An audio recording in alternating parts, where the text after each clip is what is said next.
Studnik Aquatics here. This is my 150-gallon tall aquarium that I put in a little over a year ago, and I've been preparing it for discus, and I finally ordered them, and they're in this box right here. They just arrived. So I got these from iFish store, and I am going to get them opened up, and we're going to float them in there. I have kicked the light down quite a bit so it's not as bright, and because it could be a shock to them. The first thing you want to do is get them out of the box and get them floating so that you can get them up to temp.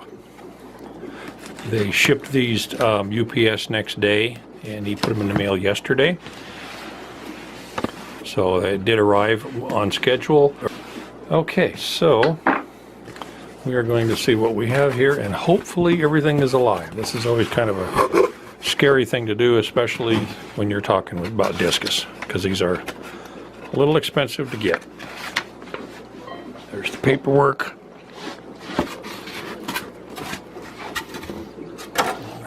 Wrapped up nice. Lots of newspapers. I'm going to have to set this down and start unwrapping this thing. I don't know that I can do this with one hand. There's the first one. It's looking really, really good. It's not real cold. The water's a little chilly, of course. I'm running this tank at 82 degrees, and it has a pH of 6.8 is what it is.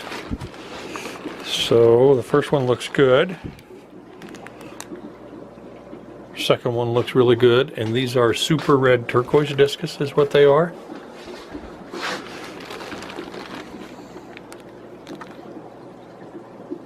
I think he's still kicking. He just doesn't look real good, just a little chilly. I'll take that outer bag off of them in a little bit. It looks like they're triple bagged. And of course they have the blue in there, and you don't want to add the water, that's for sure. But most people that are watching this already know that. I'll probably leave them in there for a good 30 minutes to get up to temp. So I have them floating in there. There are 6 of them. They're 2-inch fish. So far they look pretty good. I'm going to go ahead and start taking the outer bag off so that they're floating with just one. And then I'll add more to this in a little bit. It has been about 30 minutes, so I know that they are up to temp now. So I have a bucket here, and then I will pour each one into here and then lift the fish into the tank. Okay, hopefully you can see this. I'm going to start turning these discus loose.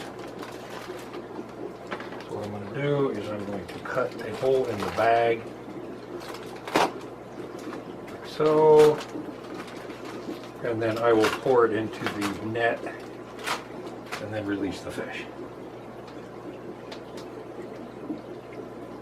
And there he goes. First one looks good. Hey.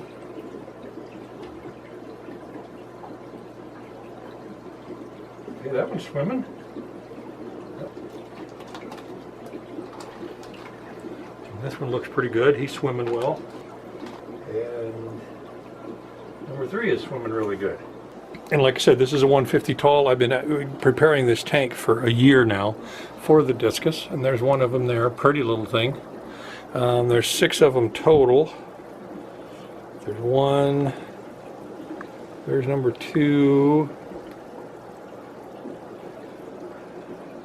There's one over here, which is number 3, and they're about 2 inches, maybe just a shade more than 2 inches.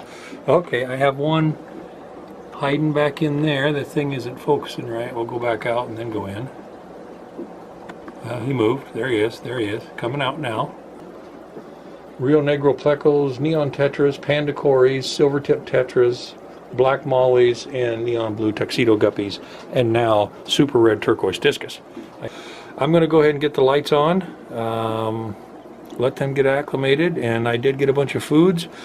I'm hoping that the foods I got that they will eat. I have some live blackworms on order that should be here this week, but I also bought some small pellets specifically for discus. I have some freeze-dried bloodworms for discus, and I also have some flake food for discus. So I have a good variety, and I'm really hoping that this will work. So, okay, they've been in there for probably about, maybe an hour now. I have the lights turned on really low. They're swimming around good. This one is doing quite well, and so are those two right there. The other ones, there is one that is tucked down into the plant work down there, which is back behind the one you can see in front. And there was a couple of them over on this side, and the one, he's moving a little better now. There's two of them there. Like I said, it's pretty dark in there, but you know, we'll just have to, time will tell, and I'll have to make another video on this maybe tomorrow when I get the lights on. But I'm really happy to get them. I'm hoping that they make it and that I can get them to eat. So anyway, this is Studnick Aquatics, and thanks for watching.